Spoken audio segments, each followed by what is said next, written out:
Question number 1. 1833 charter చట్టం ద్వారా నియమింపబడిన మొదటి గవర్నర్ జనరల్ ఆఫ్ ఇండియా ఎవరు? Answer William Bentinck. Question number 2. Governor general కౌన్సిల్కు కొత్తగా లా మెంబర్ను చేర్చిన చట్టం ఏది?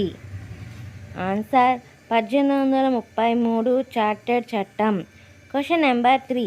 1833 చార్టర్ చట్టం భారతీయ లా కమిషన్ను నియమించి భారతదేశంలో సివిల్, క్రిమినల్ న్యాయాన్ని, న్యాయ పరిధులను, అధికారాలను, పోలీసు వ్యవస్థను రూపొందించటానికి గాను ఎవరికి అధికారం ఇచ్చింది? ఆన్సర్ గవర్నర్ జనరల్ కౌన్సిల్కు. Question number 4. బాంబే, మద్రాసు ప్రభుత్వాలకు గల శాసన అధికారాలను ఏ చట్టం తొలగించింది? ఆన్సర్ 1813 చార్టర్ చట్టం. Question number 5. 1833 చట్టం ద్వారా అన్ని మిలిటరీ మరియు సాధారణ అధికారాలు ఎవరికి కల్పించారు? ఆన్సర్ గవర్నర్ జనరల్కు. Question number 6. భారతదేశంలో బ్రిటిష్ కార్యకలాపాల కేంద్రీకరణకు మొదటి మెట్టుగా ఏ చట్టాన్ని పేర్కొనవచ్చు? ఆన్సర్ 1833 చార్టర్ చట్టం. Question number 7. ప్రభుత్వ ఉద్యోగానికి ఏ వివక్ష లేకుండా అందరూ అర్హులేనని పేర్కొన్న చట్టం ఏది? ఆన్సర్ 1833 చార్టర్ చట్టం. Question number 8.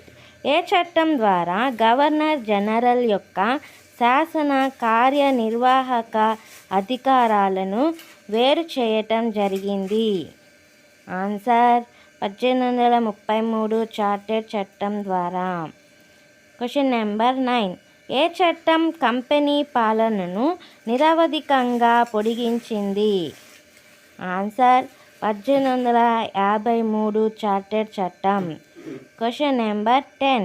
1853 చార్టర్ చట్టం సివిల్ సర్వీస్ ఉద్యోగాలకు నియామకాల కోసం ఏ విధానాన్ని ప్రవేశపెట్టింది? ఆన్సర్ మెరిట్ ఆధారిత విధానాన్ని. Question number 11. భారతదేశ పాలన ఏ చట్టం ద్వారా కంపెనీ నుండి బ్రిటిష్ రాణి చేతుల్లోనికి వెళ్ళింది?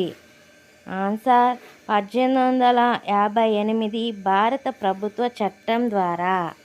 Question number 12.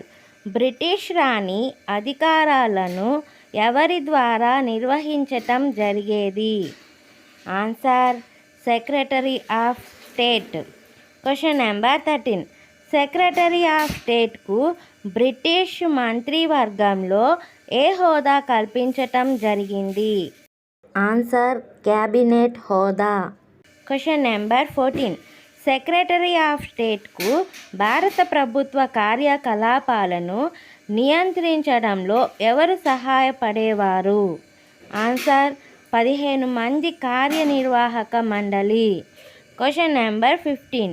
Secretary of state తన విధుల నిర్వహణ విషయంలో ఎవరికి బాధ్యత వహిస్తాడు? ఆన్సర్ పార్లమెంటుకు. Thank you for watching this video. ఈ వీడియో మీకు నచ్చినట్లయితే లైక్ చేయండి, షేర్ చేయండి. మరిన్ని వీడియోల కోసం సబ్స్క్రైబ్ చేసుకోండి. Thank you.